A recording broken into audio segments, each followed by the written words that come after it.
7:30 sharp. Thank you very much for being here.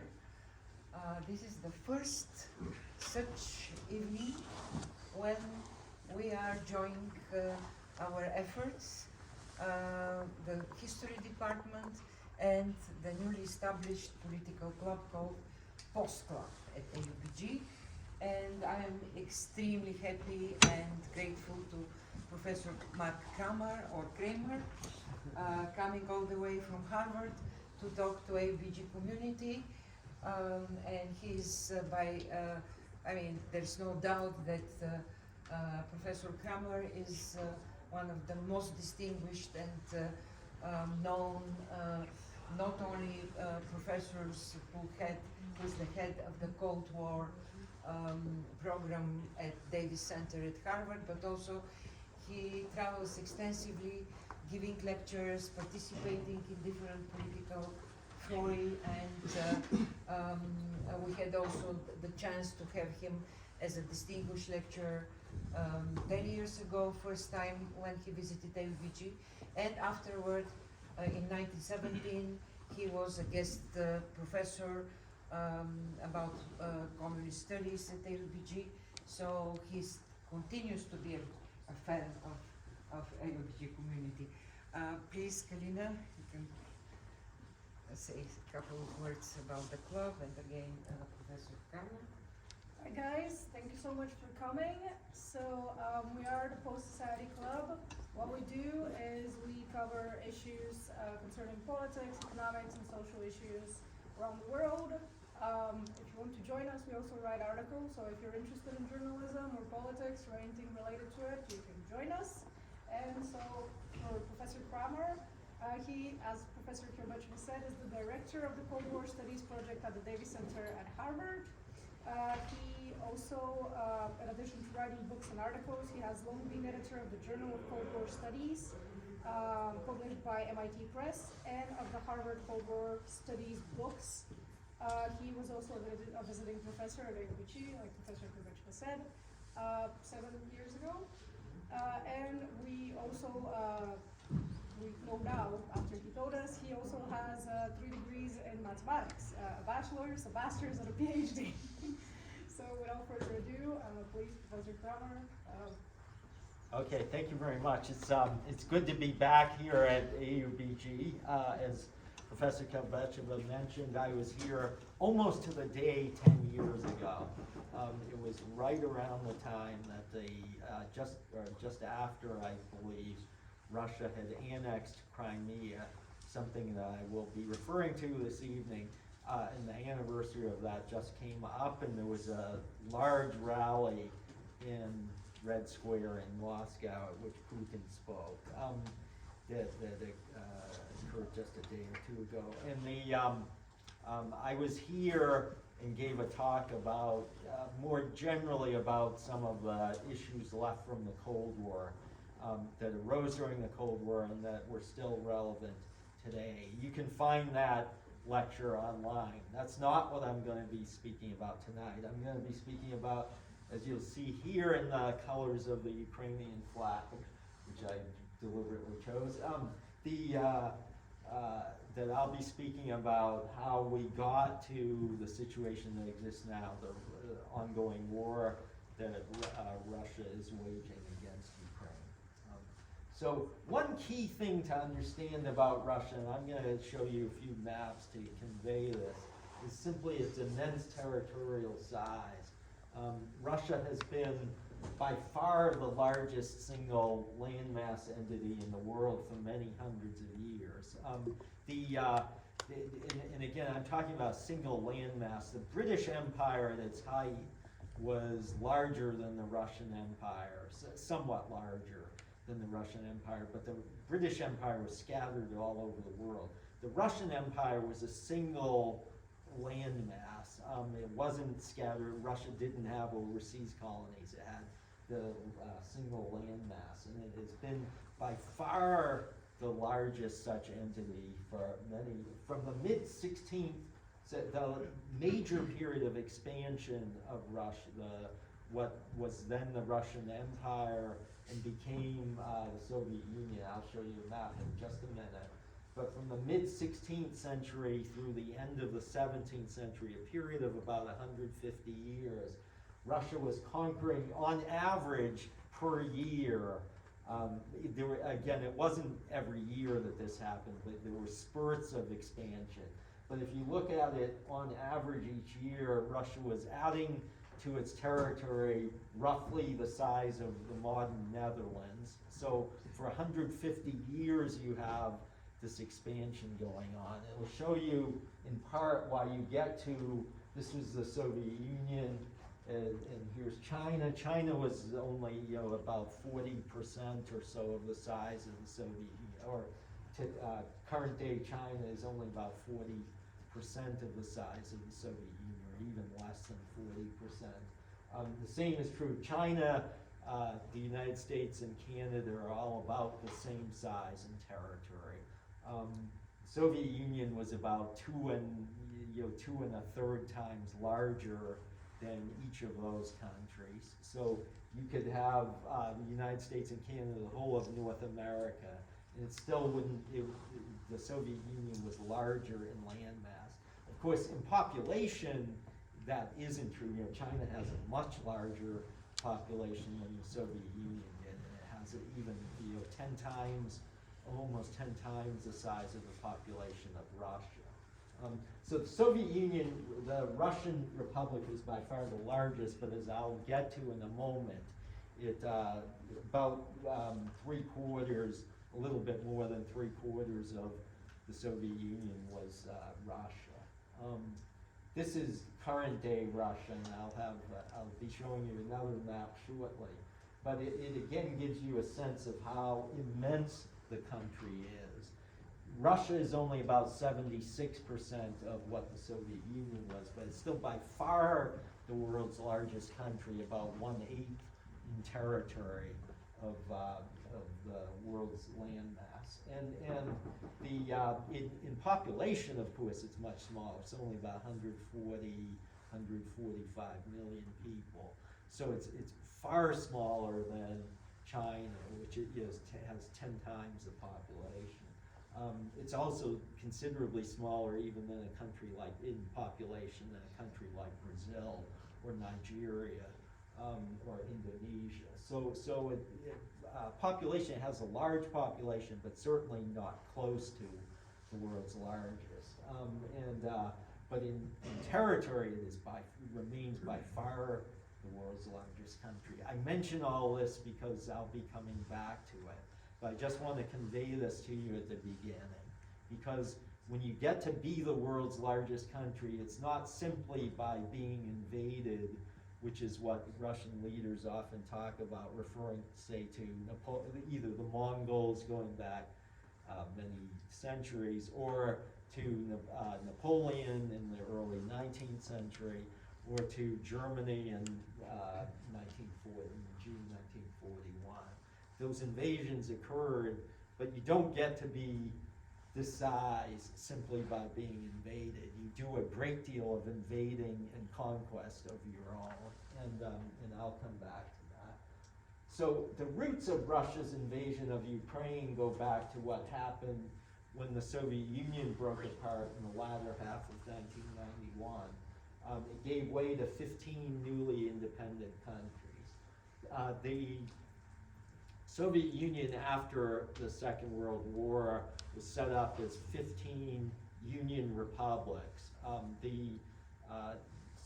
There were 3 republics that had not been part of the Soviet Union prior to the Second World War: Latvia, Lithuania, and Estonia. And then there was also a separate republic, Moldova, that was set up with part of what had been Romanian territory prior to the Second World War. So this is what existed basically after the Soviet Union broke apart, was that those 15 Union republics, which included these up here, Estonia, Latvia, and Lithuania, Belarus, Ukraine, and then over to the South Caucasus, some of which is cut off here, but Georgia, Armenia, Azerbaijan, and then the Central Asian republics. So those all became independent countries. And the reason that they became independent countries wasn't by accident, that these internal borders became the new, each of the new states inherited the borders that had been demarcated by the Soviet regime. That was a process that had begun in the early 1920s, soon after the Bolsheviks seized power in Russia. It was under Stalin's guidance, although Lenin had a great deal of influence on the way it was ultimately carried out prior to his death in 1924.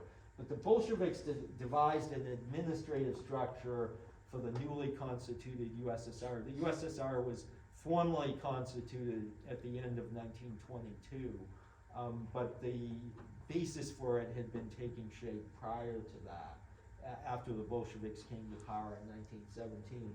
The way that they configured it was based on what is known as basically ethno-territorial demarcation, or nacionalna territorialnaya razmezhevание in Russian, which is basically means that each of the administrative units is placed under a titular nationality, a nationality that is ostensibly the majority in that area. Well, that wasn't uniformly the case.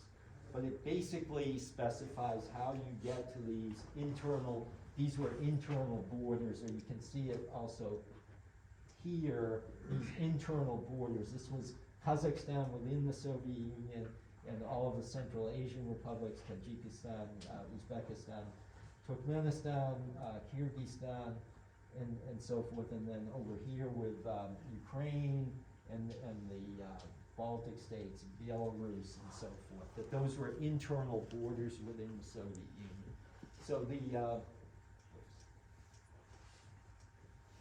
So the precise configuration of the Soviet Union's internal borders changed over the years, especially in the immediate aftermath of the Second World War.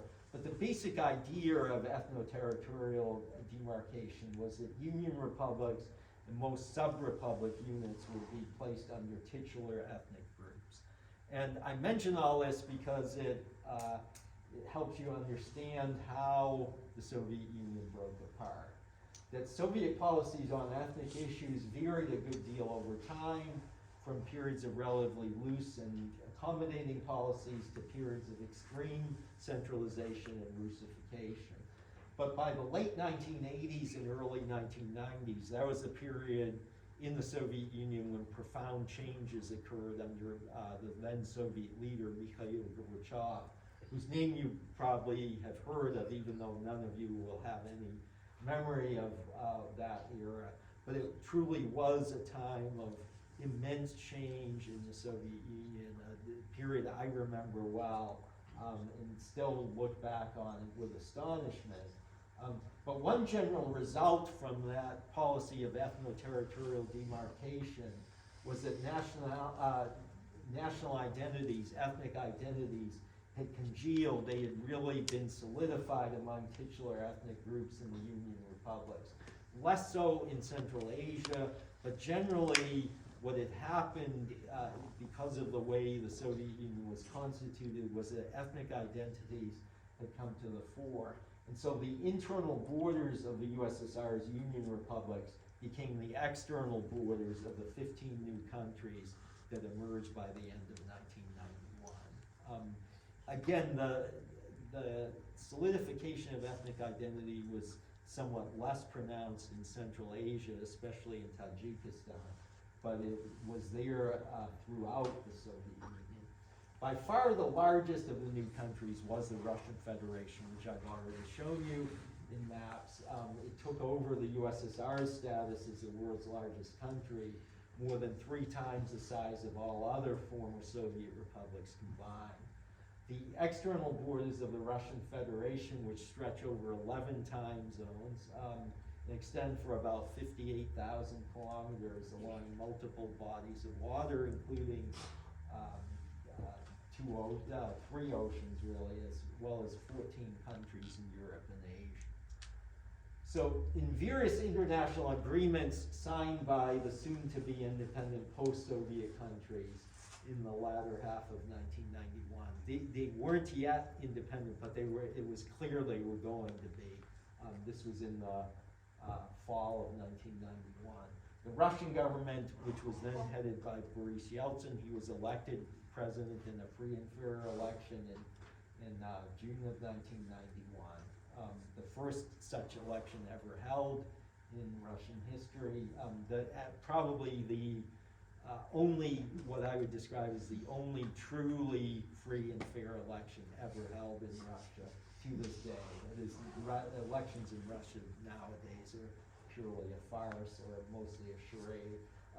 But at the same time, Yeltsin and his aides frequently warned in the latter half of 1991 that they might revisit the border issue in the future, especially for regions containing sizable Russian diasporas, such as Crimea, a peninsula in southern Ukraine on the Black Sea, the Donbass region in eastern Ukraine, and northern Kazakhstan. Those are regions that had very large Russian diasporas, or in many cases Russian-speaking diasporas is the way I would refer to them, since some of them didn't necessarily identify themselves as Russian per se. In late August 1991, amid the turbulence that followed the rebuff of the attempted coup in Moscow, there was attempted a coup to basically put an end to the reformist changes that I mentioned that were going on in the Soviet Union. So on the 19th of August 1991, there was a coup to try to install a hardline policy. That failed quite miserably. It lasted only 3 days. So on the 21st of August, it was overturned. And a few days after the rebuff of the attempted coup, Yeltsin had opposed the coup, and he had taken a strong stand against it. And in fact, he was really one of the key figures in helping to prevent it from succeeding. But Yeltsin authorized his press secretary, Pavel Vashchanov, to issue a statement declaring that unless the Republic governments concluded a, quote, appropriate treaty to settle the problem of borders, Russia would reserve the right to demand revisions to its borders with all republics other than the three Baltic states. Yeltsin had basically recognized the independence of the three Baltic states right after the coup was rebuffed. But with regard to other republics, especially Ukraine and Kazakhstan, the statement by Vashchanov indicated that Russia would really demand certain revisions in the borders. That statement provoked a good deal of controversy both inside and outside the Soviet Union. And so as a result, Russian officials at that point toned down their comments a good deal in the last several months of the Soviet period. Nonetheless, throughout those final months, Yeltsin and others continued to raise doubts about the borders Russia should inherit. And this included some of the figures around Yeltsin who were seen as the most pro-reform, like Yegor Gaidar, who served as Yeltsin's first prime minister, or Andrei Kozyrev, who served as Yeltsin's first foreign minister, that even they began to hint at the need to raise questions about the borders. So the prospect of Russian irredentism, that is to try to revise borders, sparked deep unease in Ukraine and Kazakhstan. But Yeltsin's government didn't take immediate action to seek territorial revisions. And this was partly because of what had begun going on in Yugoslavia, what was still Yugoslavia at that point. That Serbian Prime Minister Slobodan Milosevic began forcibly challenging the borders of other Yugoslav republics in 1991. And it plunged the whole country into violent turmoil. Again, it's not within the living memory of students in the room, but in the 1990s, one of the major issues in the news in Europe was the war in Yugoslavia. The wars, I should say, of Yugoslav separation that started out with a very brief conflict between Serbia and Slovenia, and then a much bloodier conflict between Serbia and Croatia and then the worst conflict of all involving Bosnia and Herzegovina, which brought in almost all of the former Yugoslav republics. These were wars that cumulatively killed around 120,000 people, so very bloody, destructive wars, not far from here bordering on Bulgaria. No one in Moscow wanted to emulate what was going on in Yugoslavia. They didn't want to go down that path. There were wars that occurred as the Soviet Union broke apart, particularly, as I'll get to, in Moldova, and then between Armenia and Azerbaijan. So there were wars that went on, but they were on the periphery of the Soviet republics. There was no violent conflict in Moscow itself, or anywhere really in Russia, until there were separatist conflicts in the mid-1990s in Chechnya, and then again in the early 21st century in Chechnya. But that I'll leave that aside for now. But basically, as the Soviet Union was breaking apart, no one in Moscow wanted to go down the route that Yugoslavia was. So Russian officials signed numerous international legal documents in late 1991 and subsequent years, promising to respect the 1991 borders and territorial integrity of the other former Soviet republics, the borders that existed in December 1991, which included, as I will show you on the map, included parts of Ukraine that are now under Russian occupation. But in the 1990s, the Russian government signed numerous treaties with Ukraine that pledged to respect those borders.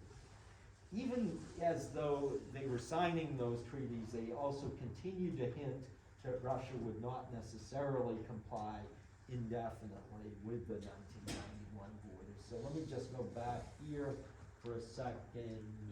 So here, Ukraine, actually it's come off. I had a map that was going to show you Crimea. I can do that, I guess, here. So Crimea is a peninsula here in southern Ukraine that had, as I'll get to, I'll explain how it came to be an object of controversy. But here, that the borders that Russia was pledging to respect were those that existed as of December 1991, not some fantasy borders that Putin later conjured out.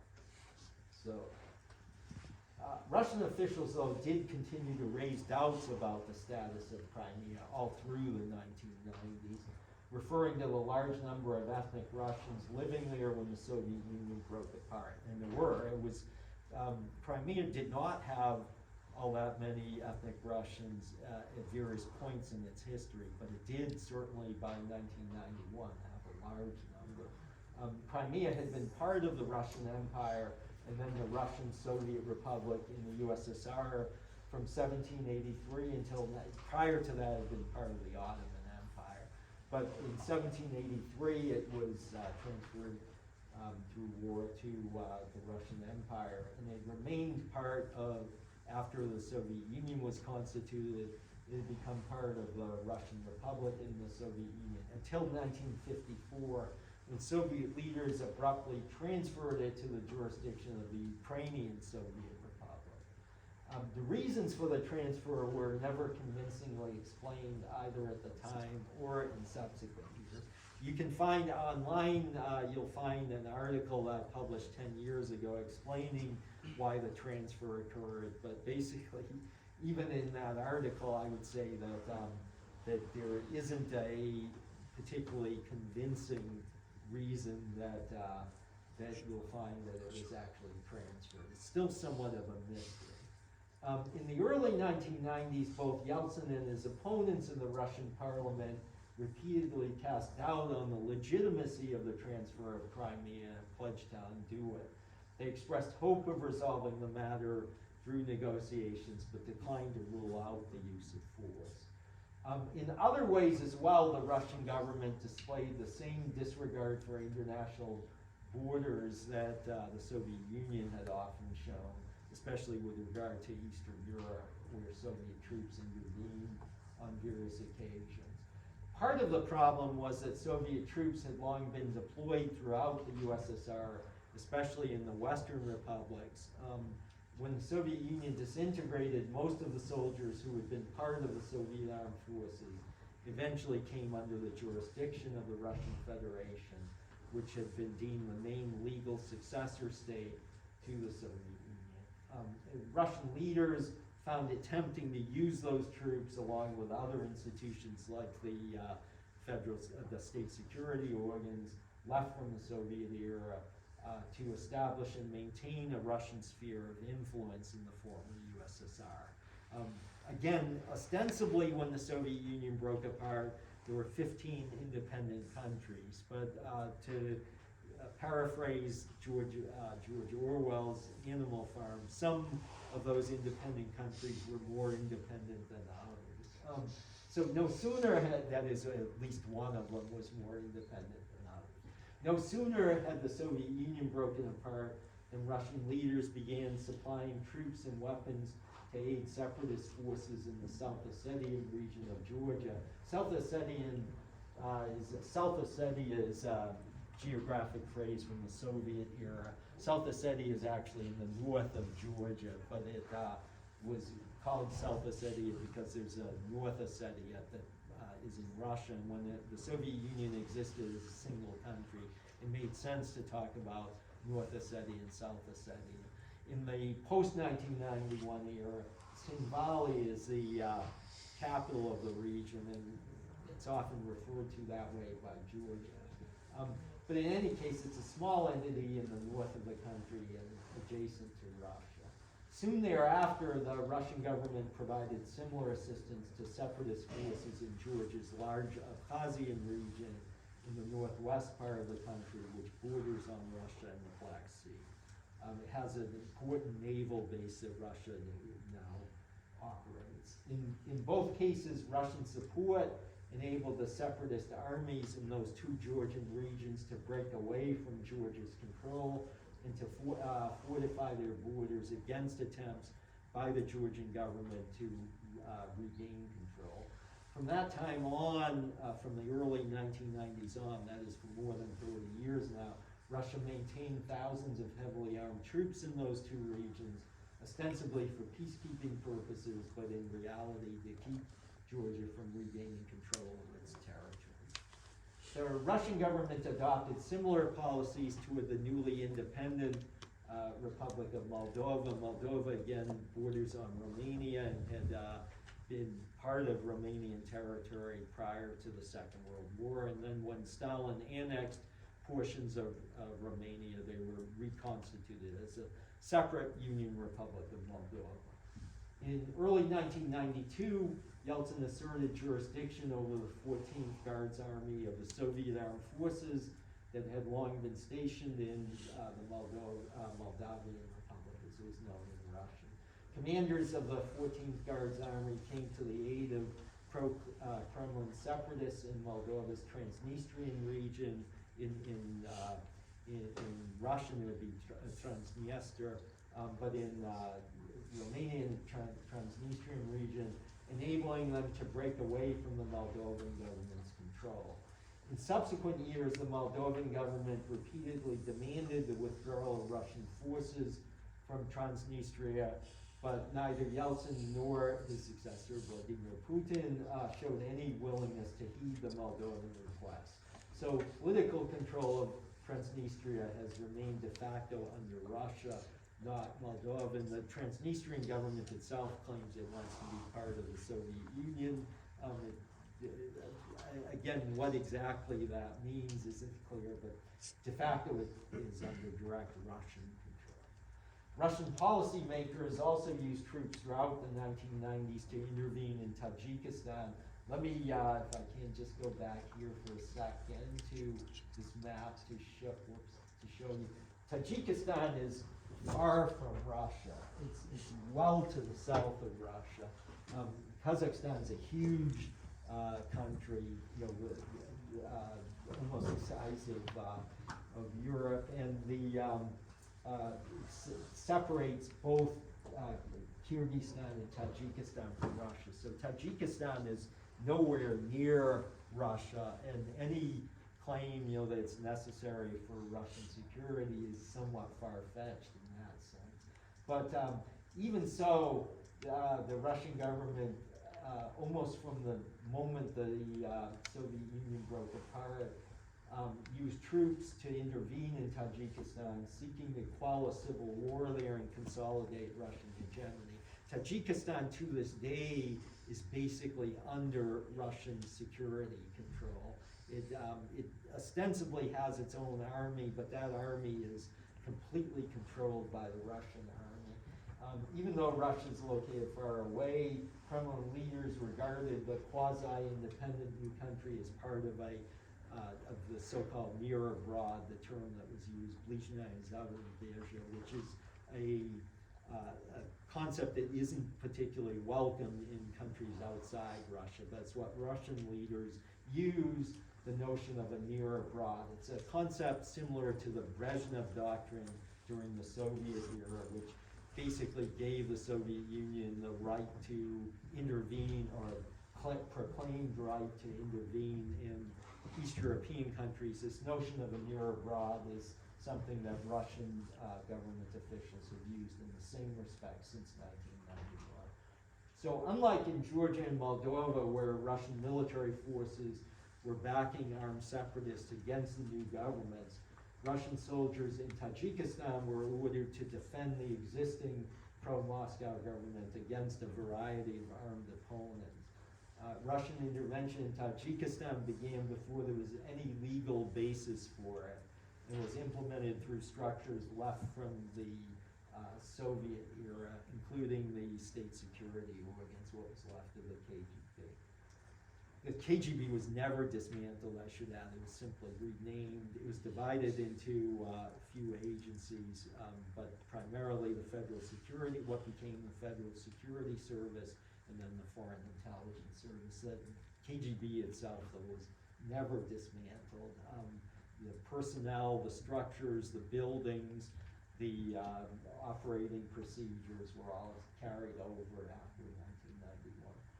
So under Moscow's auspices, Emomali Rahmon, the Tajik politician who became the supreme leader of the country over 30 years ago, is still in power to this day. He would have been quickly swept out of office and probably killed if he hadn't received crucial support from Russia's 201st Motorized Rifle Division, which eventually brought an end to the Civil War in June 1997. And Rahmon expressed deep gratitude to his patrons in Moscow, saying that if not for Russia, Tajikistan would have ceased to exist as a state, which is probably true, although it doesn't really exist as a state. It's really just a country under Russia's domination, which is not true of the other Central Asian republics. They do operate as independent states. Tajikistan does not. So none of these Russian intrusions across the borders of former Soviet states sparked any significant opposition from Western leaders, who seemed to regard the former Soviet republics, the so-called mir abroad, that Russian term, as a Russian sphere of influence. Nor did Western governments voice any meaningful complaints in 1994 when the Russian government began to interfere with Ukraine's post-1991 borders, specifically in Crimea. And that's what I'm going to be spending the last 10 to 15 minutes discussing. So even though a majority of residents of Crimea had voted for Ukrainian independence in the republic-wide referendum on the 1st of December 1991, it was about 57% or so of residents of Crimea. Crimean Tatar community voted overwhelmingly for independence, but even a considerable percentage, probably only a plurality, not a majority. But if you take out the Crimean Tatars, you probably have about 45% or so of the ethnic Russians who voted for independence. So it's still a considerable portion who voted for Ukrainian independence on the 1st of December 1991. But economic instability in the early 1990s helped to fuel the rise of a widely backed separatist movement in Crimea within Ukraine. The separatist leader, Yuri Meshkov, formed a Russia electoral bloc to compete in elections in 1994 for the presidency of Crimea. And on the second round of voting in March 1994, he won a landslide victory. He won about 75% of the vote in the second round. And so it was a widely backed separatist movement. By and large, the election in which he was elected president, so-called president of Crimea, was one that was, for the most part, free and fair. Crimea was still part of Ukraine at this point, but still there was this separatist movement formed. Meshkov's Russia electoral bloc had not explicitly called for the immediate incorporation of Crimea into Russia, but Meshkov had repeatedly emphasized that he would eventually pursue that option, and exit polls revealed that many voters who supported him were hoping he would make good on those statements. Yeltsin actively supported Meshkov both materially and rhetorically, and the only thing that brought an end to Russia's backing for the Crimean separatists was the victory of Leonid Kuchma in Ukraine's presidential election in July 1994. Kuchma had run during the election in pledging to establish close cooperative ties with Russia. Kuchma's opponent, Leonid Kravchuk, by contrast, had a very chilly relationship, often even unfriendly relationship with Russia. So Kuchma was a leader that Yeltsin liked and wanted to help, and Yeltsin had therefore stopped supporting and inciting the Crimean separatist movement. And Kuchma steadily clamped down on Meshkov, eventually expelled him to Russia in March 1995. Meshkov still lives in Russia to this day. He tried to return briefly in, I believe it was 2017 or 2018, but basically to Ukraine, but basically has been kept out since then. And even after Russia annexed Crimea, is still living in Moscow. But the expulsion put an end to the separatist movement in Crimea for nearly 20 years. So after 1994. If Kuchma's opponent in the July 1994 Ukrainian presidential election, Leonid Kravchuk, had won, the Russian government almost certainly would have continued to assist Meshkov's separatist movement and others who were hoping to separate Crimea at that point, back in 1994 from Ukraine.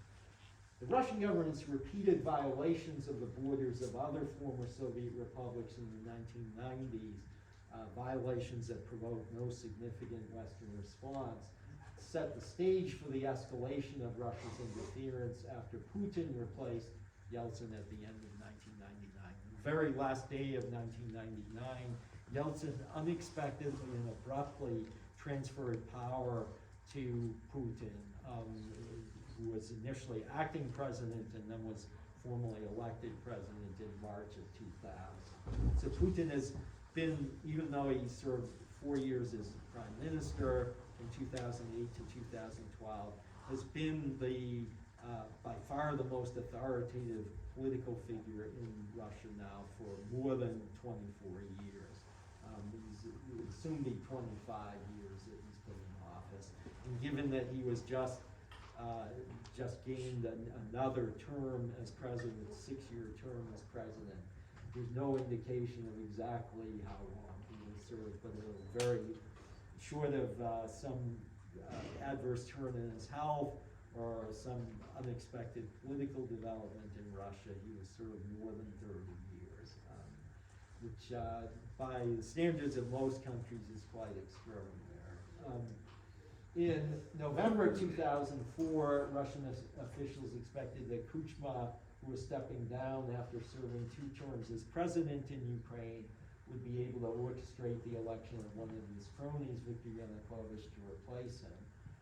But when blatant fraud marred the election, hundreds of thousands of Ukrainians took to the streets in protest, touching off what became known as the Orange Revolution. And Putin sent various figures to Ukraine to try to bribe local officials to make sure that Yanukovych would stay in office, but it didn't happen. Ultimately, the Ukrainian Supreme Court ruled that a new presidential election would have to be held. And so Yanukovych's defeat in the new election was an embarrassing setback for Putin, who had been hoping to incorporate Ukraine, Belarus, and Kazakhstan into a political and economic union, so-called union with Russia. Russian leaders concluded from that fiasco that any future attempts to violate Ukraine's sovereignty and interfere in its internal political affairs would need to be much more forceful. So let me skip past the war that occurred in August 2008. There was, just to summarize it quickly, is that Russia provoked a war with Georgia in August 2008, and then very rapidly defeated the Georgian armed forces and was able to complete the formal separation of those two regions, South Ossetia and Abkhazia, from Georgia, and set them up as quasi-independent states. They are very much under Russia's domination, but they were set up as so-called independent states. No other countries, except for a few very small countries, recognize them as independent states, and they're certainly not recognized by any EU country as independent states. But that's basically what happened in August 2008. But so the long series of Russian incursions into other former Soviet republics came to a head in 2013 and 2014 when Putin responded to the Maidan revolution in Ukraine by ordering the occupation and annexation of Crimea. So all of those predictions or warnings in the 1990s suddenly came to the fore in 2013 and 2014. The Maidan Revolution had begun in November 2013 after Putin successfully pressured Yanukovych, Viktor Yanukovych, who was then president of Ukraine, to back away from a free trade and association agreement he had been planning to sign with the EU. That sparked mass protests, and those protests led through a series of events to Yanukovych's abrupt departure from Kiev in late February 2014. Amid the turmoil following Yanukovych's ouster, Putin sent heavily armed so-called little green men, as they were known. They were wearing green uniforms. They were part of the Wagner, what's now known as the Wagner Group, or what was until recently known as the Wagner Group. Putin sent them to Crimea to seize it and bring it under Russian control, a mission they swiftly accomplished. In mid-March 2014, just the other day, 10 years ago, Putin proclaimed the annexation of Crimea, yesterday, the 18th of March of 2014, earning lavish praise in Russia. Opinion polls indicated that large majorities of Russians supported the takeover. This was 95% of Russians supported the annexation, even though in polling that was done in 2013, it showed that only about 10 or 15% of Russians thought that Russia should seize Crimea. Once it was done, suddenly it was 95% were supportive of it. Several weeks later, at Putin's behest, Russian soldiers and sympathetic Ukrainians instigated a conflict in eastern Ukraine, primarily the so-called Donbas region.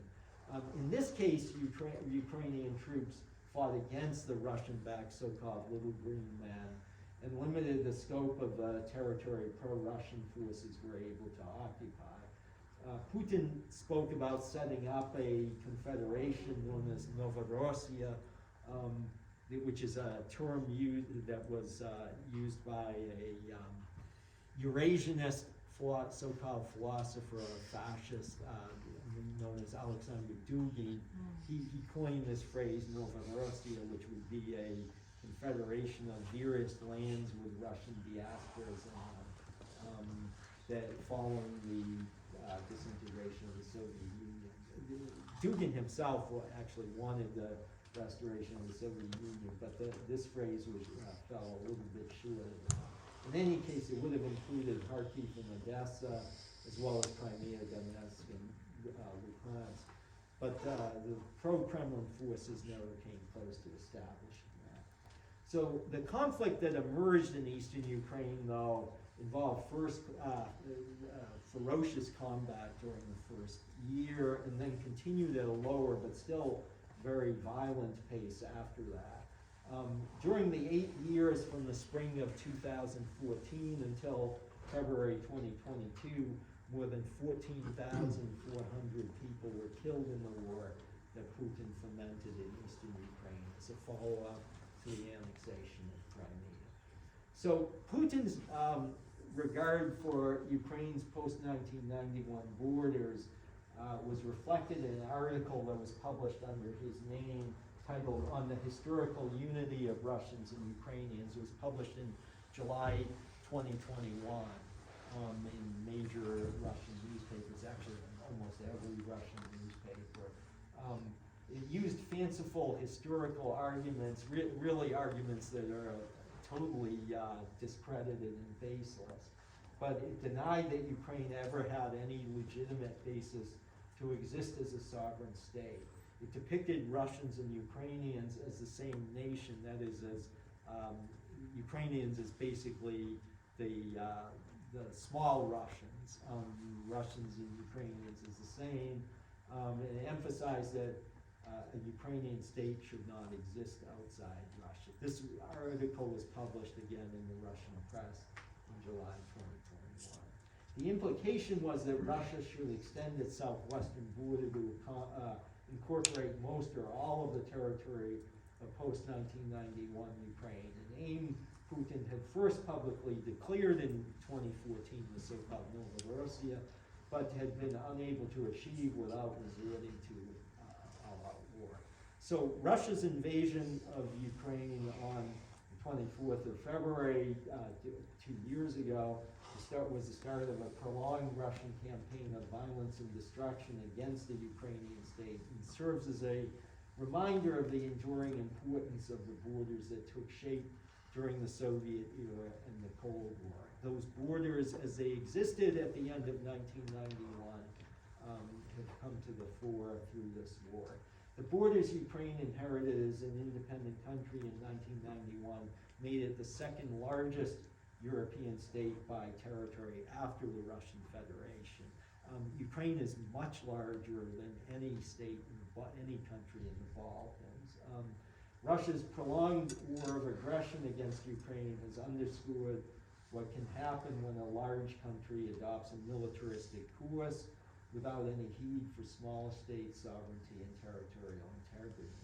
So in retrospect, and here's where I'll end, is we can ask whether Russia's incursions into Ukraine in 2014 and 2022 could have been avoided if Western governments had responded more forcefully in the early 1990s, when Russia was under pro-Western leaders who actually could be influenced and cared about Russia's reputation in the West.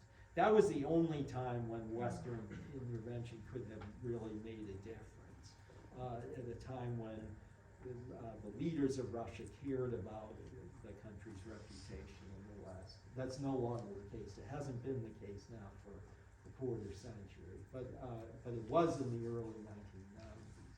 So by having not responded to any of those Russian incursions into Georgia, Moldova, Tajikistan, and Ukraine in the early 1990s, Western leaders gave the impression that they regarded former Soviet republics as falling within a Russian sphere of influence, so again, what the Russians called the near abroad.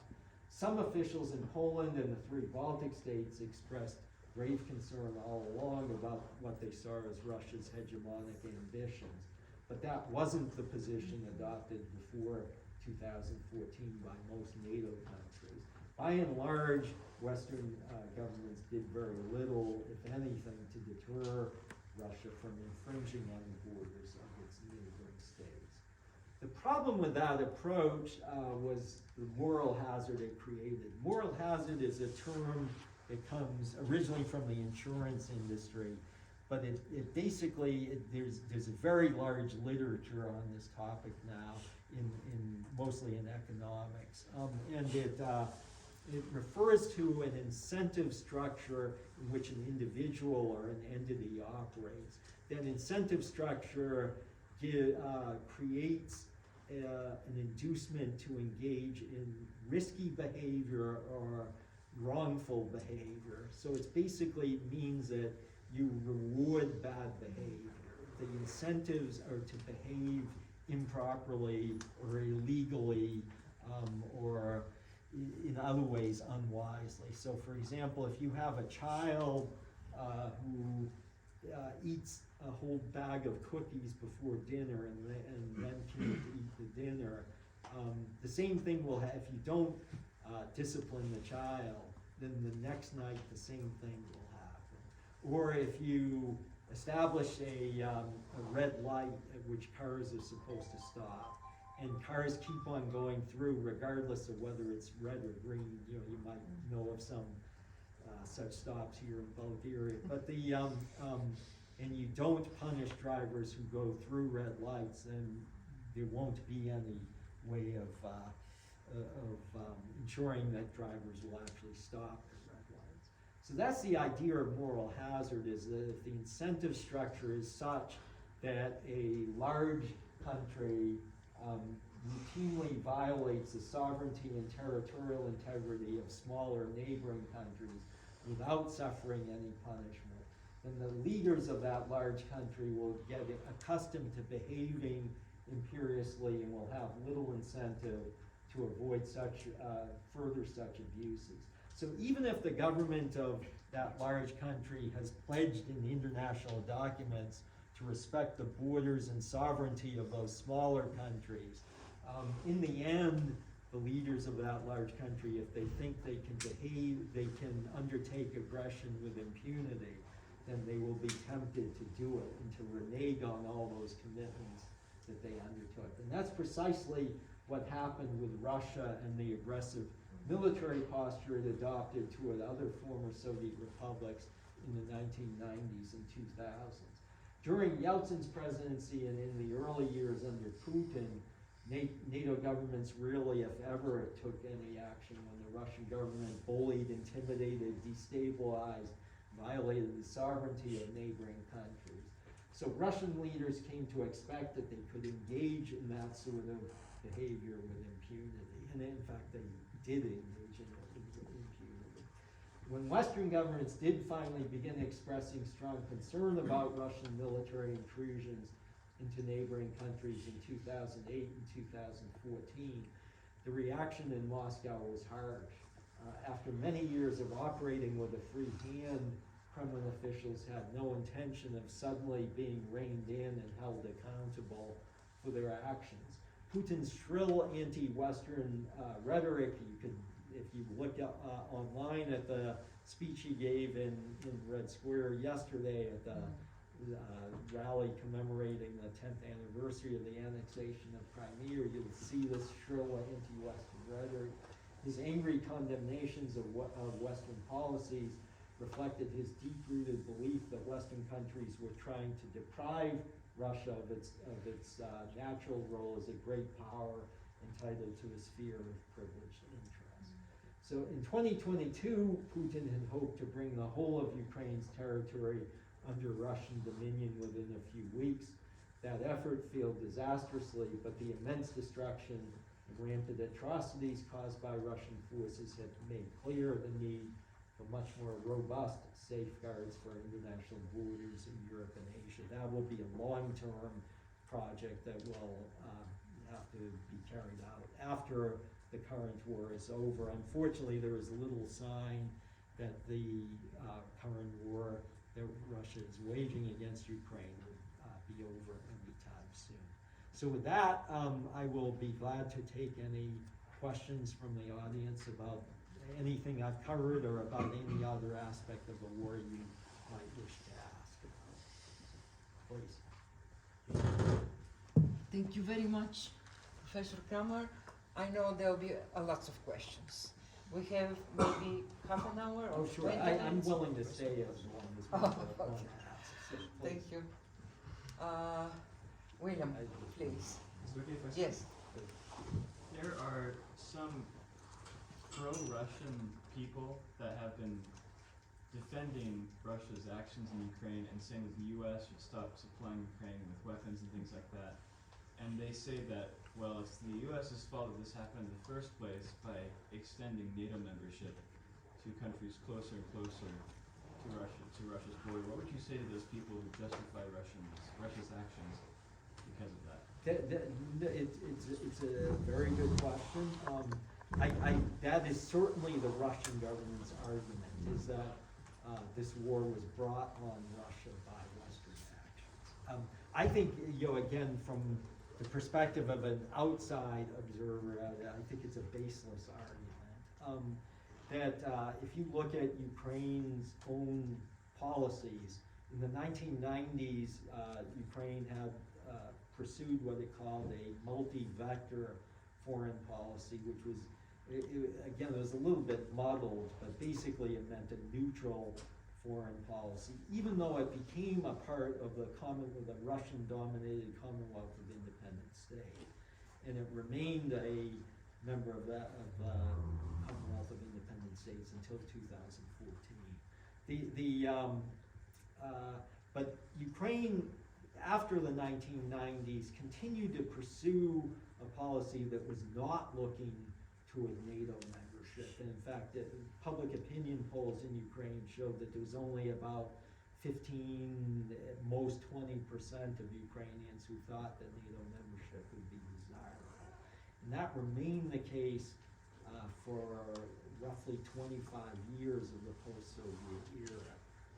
That Ukrainians, by and large, did not want to join NATO. Even after 2004, the Orange Revolution in Ukraine, when Russia interfered quite extensively and unsuccessfully, there began to be a little bit of a shift of sentiment in Ukraine, but not much. By and large, Ukrainians expressed a great deal of warm and friendly sentiment toward Russians during that period, in part because of NATO's war in Kosovo in 1999, which both Russians and Ukrainians opposed. And so during that time when Ukrainians expressed a great deal of warm sentiment toward Russians, the Russian government began interfering in Ukraine through the Orange Revolution, and then especially in 2013, 2014, in pressuring Yanukovych not to sign the Free Trade Association Agreement with the EU, and then moving in early 2014 to annexing Crimea. So it was Russia's own actions that caused changes in Ukrainian policy. So from March of 2010 until December 2014, Ukraine actually had a law that prohibited it from joining any military alliance. But it was during that time that Russia moved to annex Crimea and then to instigate a war in eastern Ukraine. And so as a result, sentiment in Ukraine changed much more to it being favorable to it gaining membership in NATO. And that accelerated as the war continued after 2014, especially in 2022. So now there is very strong sentiment in Ukraine in favor of joining NATO, but that's a direct result of Russia's actions toward Ukraine. It's not because there was inherently this push by Ukraine to join NATO prior to 2014. On the contrary, Ukraine had a policy of neutrality up to that point. Now, let me qualify what I've said in that There is no question that NATO membership expanded a good deal after 1989. This was a result of East European countries, including here in Bulgaria, of East European countries that wanted to join NATO. The NATO countries, the leading NATO countries, especially the United States, initially were not supportive of expanding NATO's membership. It's not to say they hadn't considered that it might happen eventually, but they were worried about possibly destabilizing the position of Mikhail Gorbachev in the Soviet Union, and then later Boris Yeltsin in Russia. So they were not really pushing the idea of NATO membership. But the East European governments, especially Poland, Czechoslovakia, and what became the Czech Republic and Slovakia, and Hungary were pushing for NATO membership. And so they were, in the late 1990s, were brought into NATO. And then later in the 2000s, other countries, including Bulgaria, became members of NATO. So by the time that the war began, NATO membership was already up to 30 countries. 2 more countries, as a result of Russia's war, have now joined, Finland and Sweden. So there are 32 members of NATO now, as compared to 16 in 1991. So NATO's membership has definitely expanded. But that, for the most part, if you looked at opinion polls in Russia in the 1990s, was not seen as a threat. It was seen as something that was going on, but was of little concern to Russians as they went about their daily lives. It was something that Russian leaders seized on later on to rationalize actions that they took, but it wasn't one that truly posed a threat to Russia's security. There was, however, something that NATO did that had a much more adverse impact on Russians' views of, ordinary Russians' views of NATO, which was the war in Kosovo in 1999. This was a war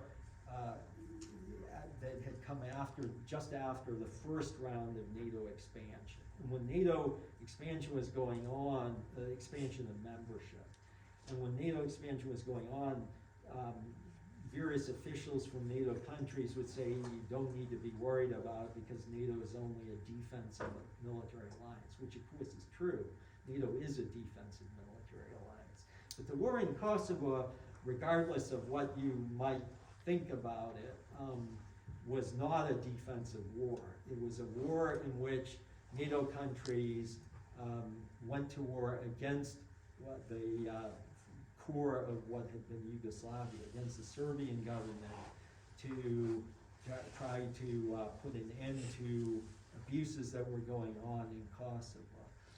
It was a war in which about 500 Serb civilians were killed.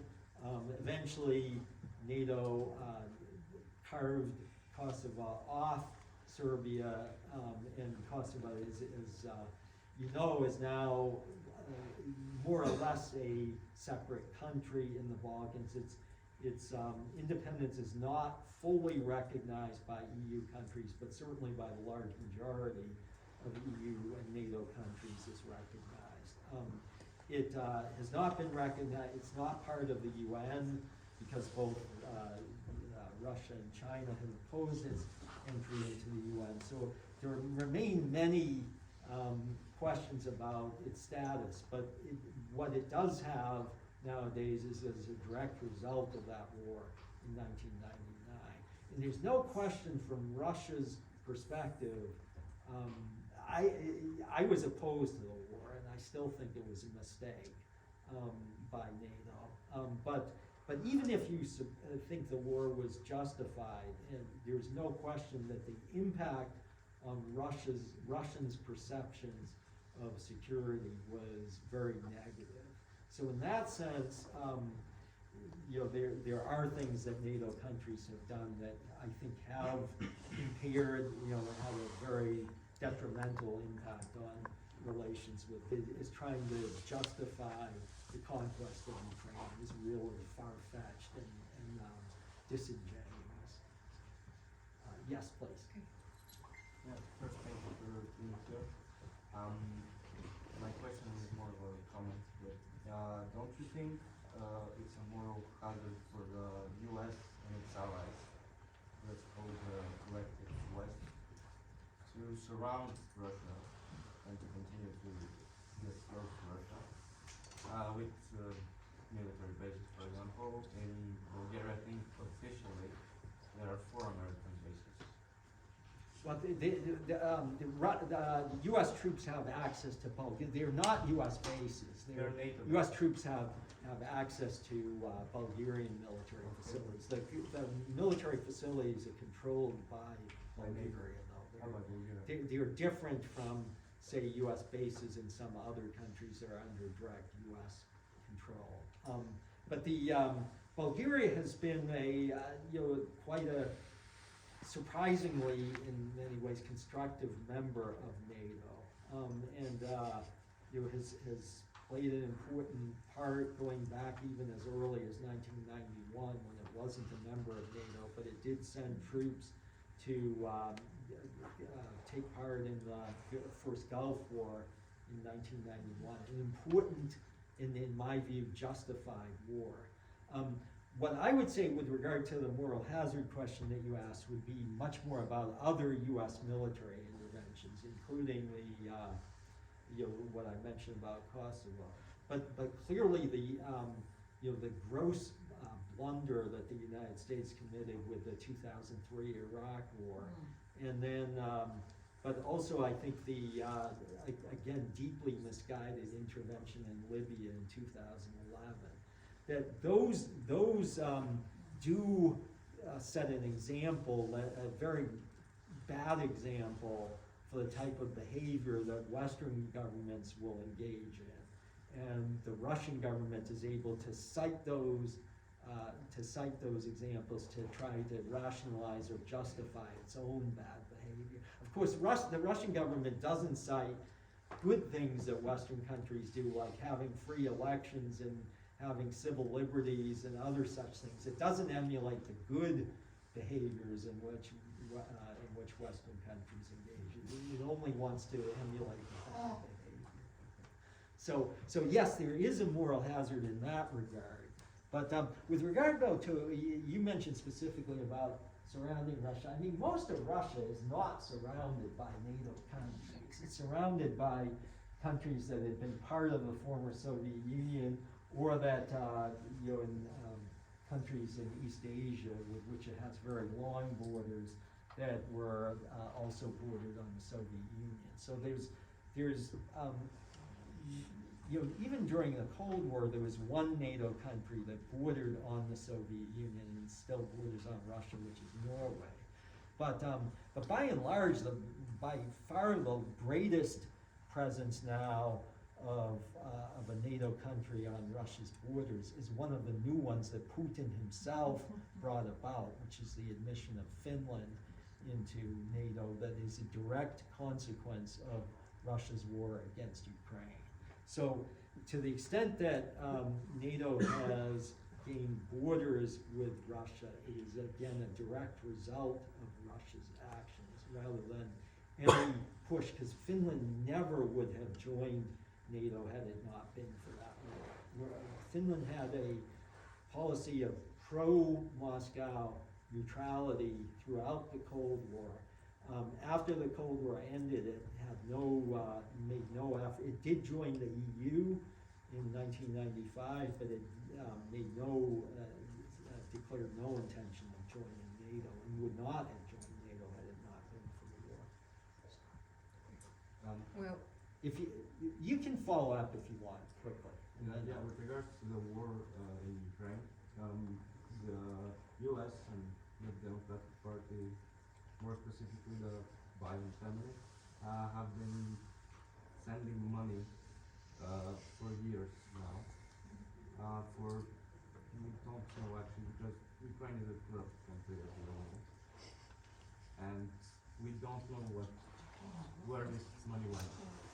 let me end there, because really the things you're taking are mostly talking, and again, I'm not attributing them to you. They're talking points from various figures that want to discredit Ukraine and that want to, Ukraine has problems with corruption. So do many other countries. Russia's a far more corrupt country than Ukraine is. Bulgaria has problems with corruption. I mean, there are so do other NATO countries have problems with corruption. So Ukraine does have a great deal of corruption, but actually the amount of corruption has diminished after 2014. I was a supreme skeptic of what would happen in Ukraine after 2014. I didn't particularly like the Maidan revolution, but having been to Ukraine probably about 36 times after 2014, I was struck at how well the country had come along politically, at least in the wake of that. It basically had become a largely democratic country, which it wasn't prior to 2014. It was a poorly functioning democratic country, but by and large it had become a pretty well-functioning democratic country, even though it had a lot of economic problems and still had corruption. But there was nothing about Ukraine that made it somehow a unique case in Europe. On the contrary, I would single out Russia for the extent of its corruption.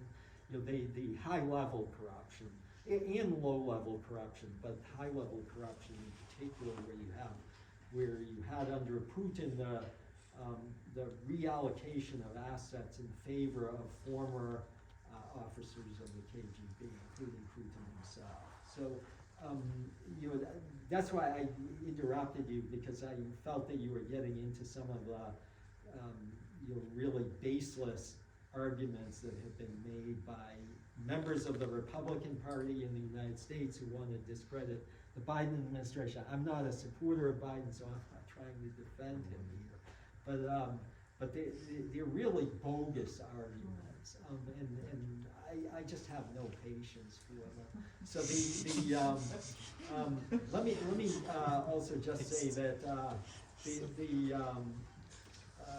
with regard to the notion that the so-called Biden family, Biden, one of Biden's sons, one of his sons, Hunter Biden, was involved in basically in trading on his father's name.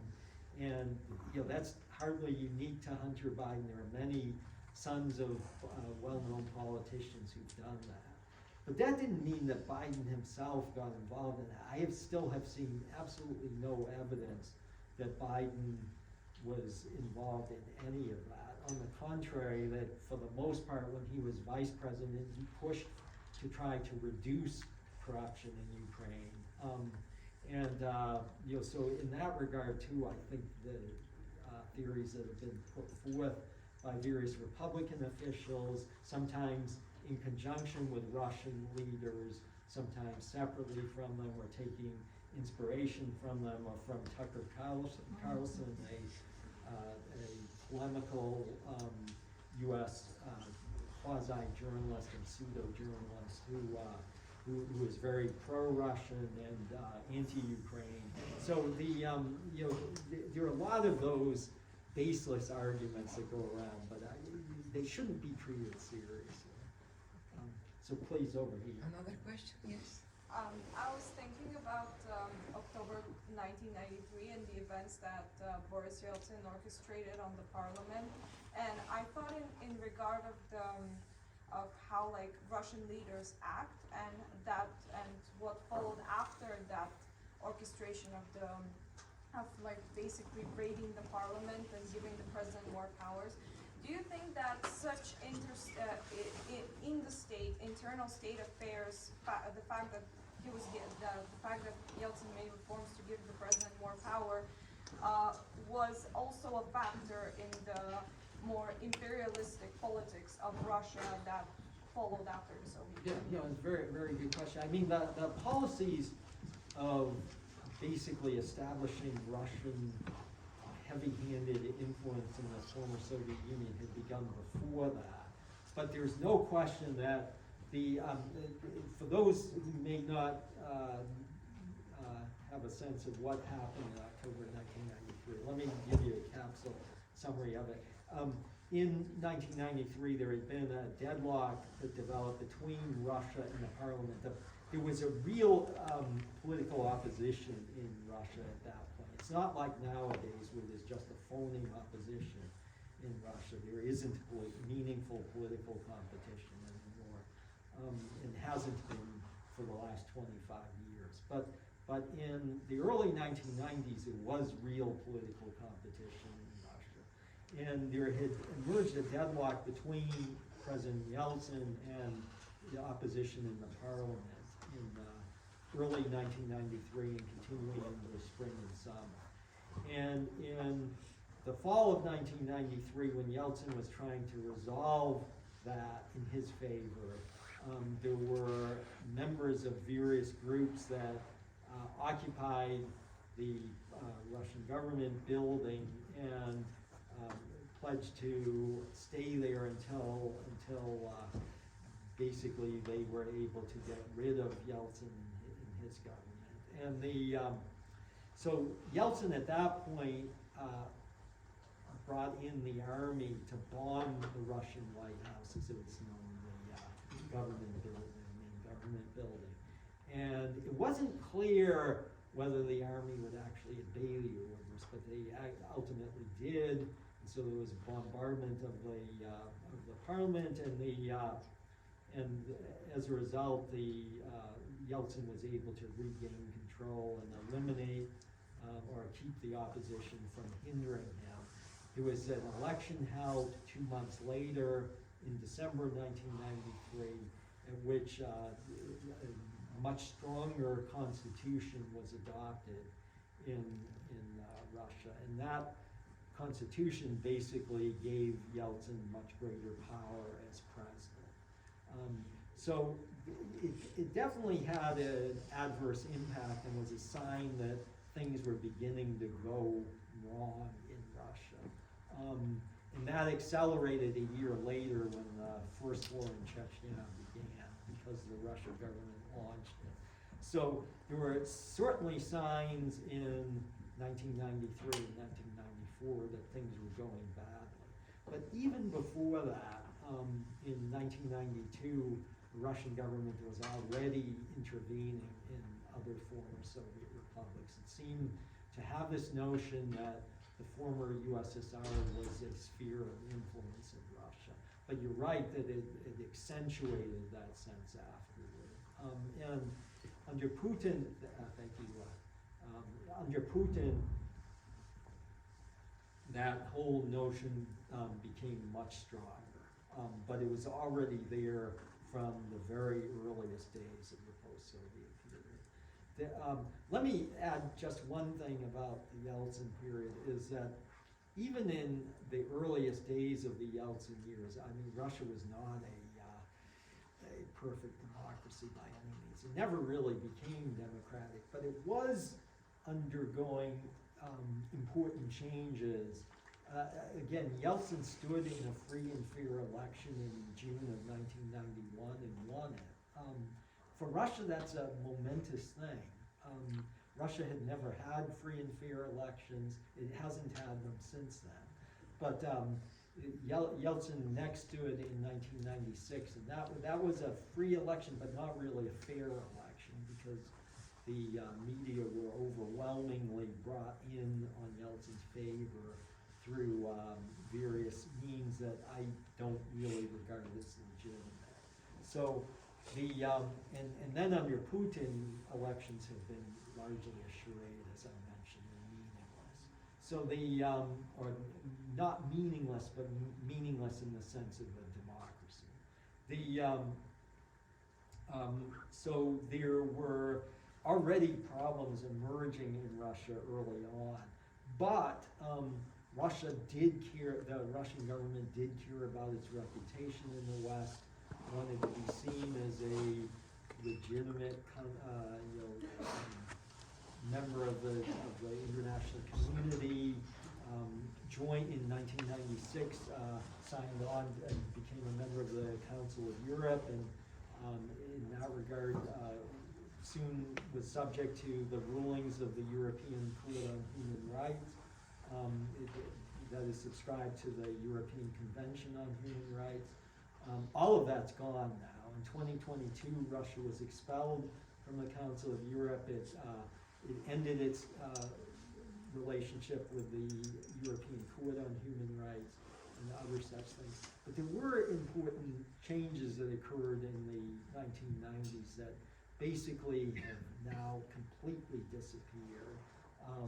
And even though all of those signs, including the October 1993 confrontation, signal that things weren't going right, it's really, I think, you know, the adverse impact of Vladimir Putin's tenure in office is hard to overstate. But that has been, for those who care about democracy in Russia, it really has been by far the most important death knell for it. Mark? So I was going to ask, was the Maidan Revolution what finally pushed Russia to act because they saw that Ukraine was slipping from their sphere of influence? The Maidan Revolution, you know, had numerous effects in Russia. That basically Putin saw it partly that it was loss of that Ukraine would leave you, or at least try to get away from Russia's sphere of influence. But I think that was less important than the example it set of a country that wanted to change its leaders who were corrupt and undemocratic, as Viktor Yanukovych was. That might set an example for those in Russia who were thinking about similar things, so that they would see it as something that maybe Russia could also try. So some of it was to try to simply to discipline Ukraine for an extra legal change of leaders, because the ouster of Yanukovych did not follow legal procedures in Ukraine. It was done through basically people coming out onto the streets. And there had been an episode in Russia not long before, in December of 2011, that is just a few years before, or two and a half years before, in which large protests occurred, and initially the Russian government, which then Putin at this point wasn't president, he was prime minister, but the Russian government was very nervous initially about the protests, fearing that they might spread all over Russia, demanding a change of regime, basically. And so the memories of those December 2011 protests there, and then seeing what had happened in Ukraine, Putin decided it was time to act decisively, to take advantage of the turmoil in Ukraine to carry out a military mission that he had been given assurance could be undertaken very quickly, and it was undertaken very quickly. Russian forces seized control of Crimea, you know, without bloodshed, within a couple of days. So it was something that was inspired both by memories of what had happened in Russia not long before, and then by the very visible and unnerving, from Putin's perspective, example of what had just occurred in Ukraine. Okay, Antoine? How should the West approach the countries that have been moving away from Russia recently? Because since the war in Ukraine began, Russia has been less able to basically control its influence, for example, in the Central Asian republics or in the Armenia-Azerbaijan conflicts. How should the West approach it? Yeah, no, even though Azerbaijan is separate from Turkey, it's ethnically related to Turks. And so the animosity between Armenia and Azerbaijan, as is now evident in the archival materials that you can get in Moscow, or could get, at least until February 2022 in Moscow, that there was animosity between them throughout the Soviet period, but particularly in the post-Stalin period, when increasingly there was animosity between the two. And that, during the Gorbachev period, that came to the surface in 1988, when there were massive riots that occurred in or near Nagorno-Karabakh over the status of that republic within Azerbaijan. It's over that region within Azerbaijan, because it's inhabited predominantly by Armenians. There was a war fought after the Soviet Union broke apart. Armenia and Azerbaijan fought a war, a very deadly war in which tens of thousands were killed. And as a result of that, Armenia was able to gain de facto control of Nagorno-Karabakh. Because Russia had peacekeepers, so-called peacekeepers, they were mostly Russian soldiers undertaking their own mission in Armenia, they were there as of February 2022. But because Russian forces were diverted to the war with Ukraine, Azerbaijan last year used the opportunity to regain control of Nagorno-Karabakh in a very large military operation. So Armenia at this point has lost jurisdiction of it, and Armenian leaders have openly expressed doubts about their choice of relying on Russia. And increasingly, they have even talked about looking to Western countries, including NATO, for the possibility of trying to stabilize the situation with Azerbaijan, because it remains very uneasy and there remain skirmishes between the two countries. I should add that Azerbaijan is supported by a NATO country quite actively, Turkey. Turkey's not the most cooperative and constructive member of NATO, but it is a member of NATO, and its role in the conflict has further complicated it. So it is a good indication of how Russia's role has really come into question in some regions. As you mentioned, Central Asia as well. In Uzbekistan, it's always been uneasy with Russia, but increasingly with Kazakhstan, because of some of the comments that Putin has made, and Kyrgyzstan, which had U.S. base and also had a Russian base, that Kyrgyzstan, because of its own internal problems, has also raised questions about its reliance on Russia, even though, again, Kyrgyzstan has significantly reduced its ties with Western countries as well. But Kazakhstan, which again is a deeply authoritarian country, nonetheless has also expressed concerns about Russia's ambitions, not just with regard to northern Kazakhstan, but also more generally in the region. So as a result of the war with Ukraine. So it is complicating Russia's relations. I should add that another interesting case is Moldova, which is largely off the map, unfortunately. But it basically over here, it's Moldova is right. For those who've been there, it's easy to get there from Bulgaria. There are many Moldovans who live in Bulgaria, especially over in the Varna region.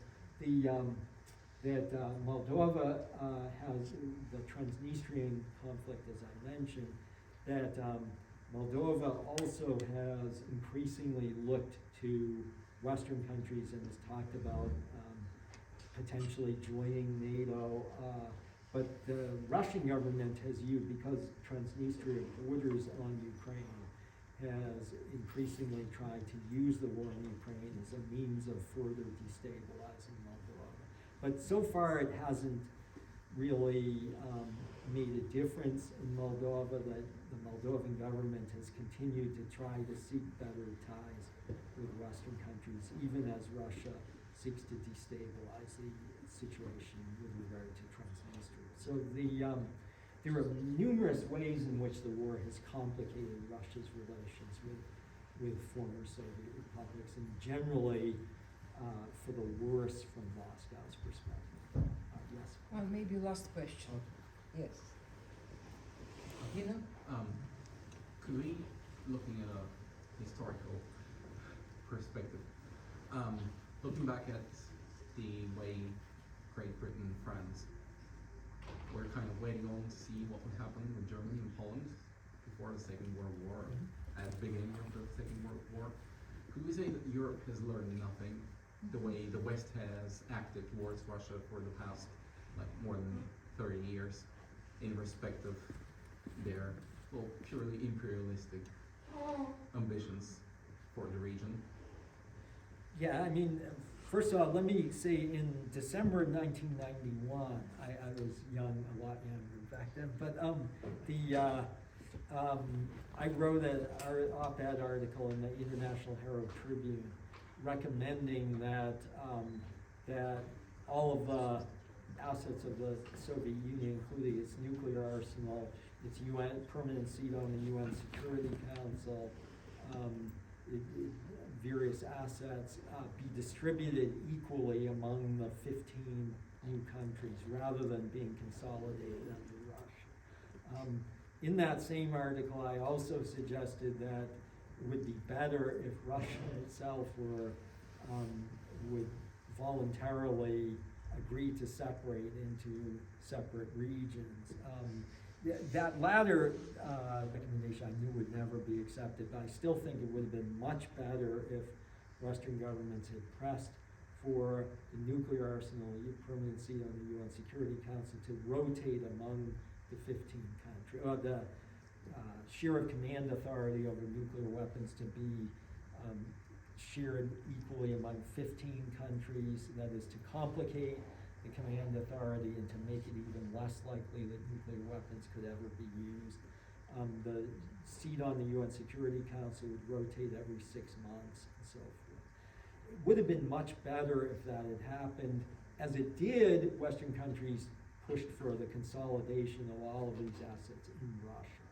And as a result, there continued to be that Weltanschauung in Russia, that great power mentality that was there even in the 1990s, but has really come to the fore under Putin.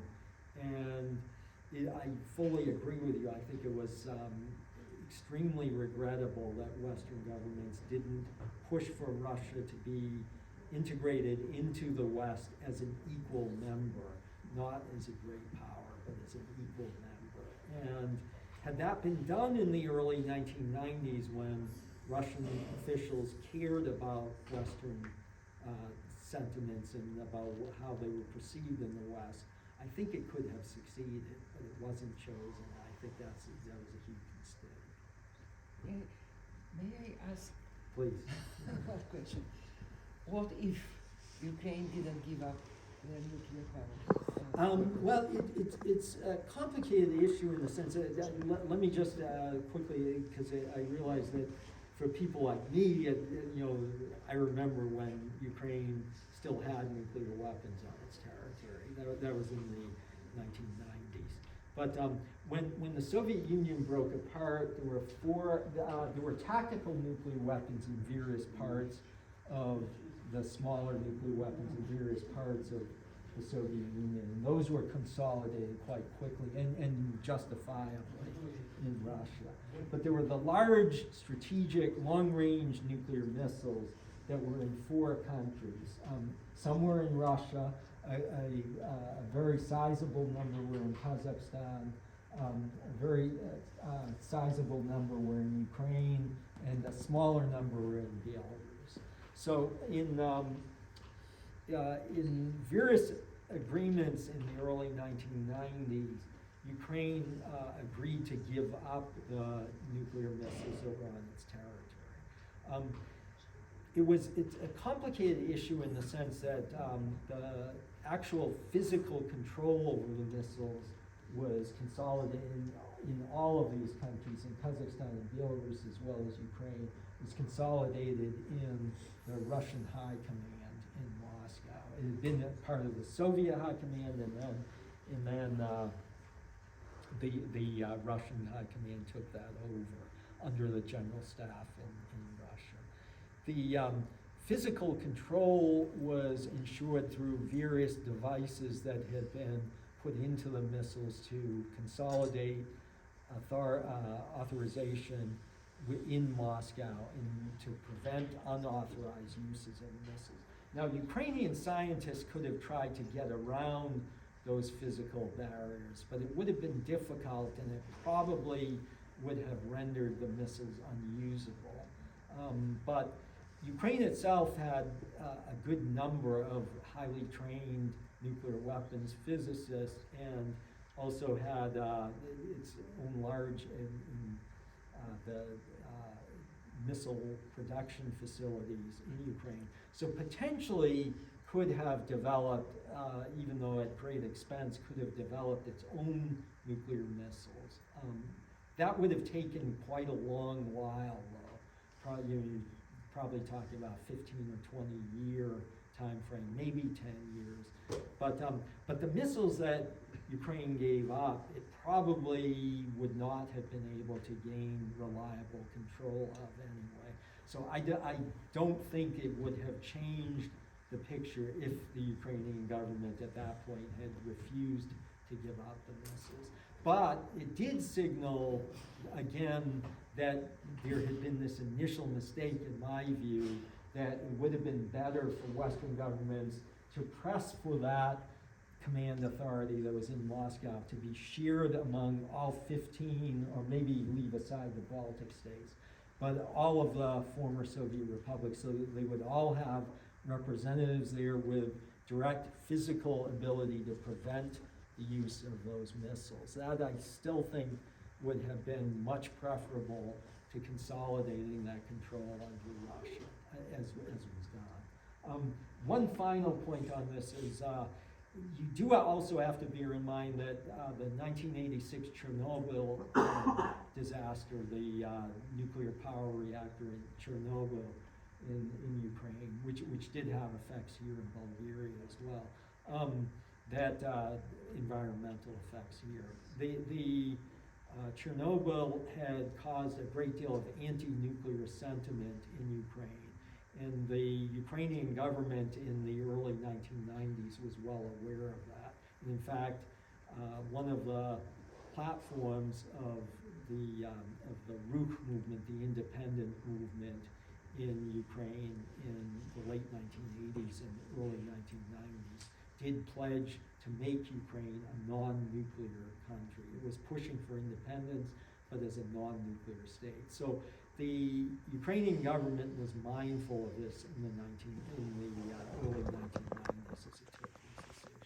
And that too influenced its policy on the matter. But again, I still would have preferred if there had been the joint control over nuclear weapons, over the Soviet nuclear arsenal, or failing that, if Ukraine had pursued its own nuclear weapons, which I think would have been the only way it truly could have emerged with any nuclear weapons under its control. It didn't pursue that latter option, and I can understand it would have been very expensive. It would have undoubtedly generated a lot of opposition in the West. It certainly would have generated a lot of hostility with Russia. So there were various reasons that it didn't happen.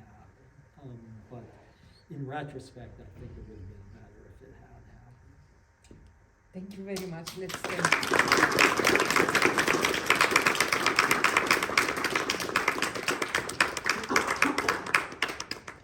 and please come again. Thank you.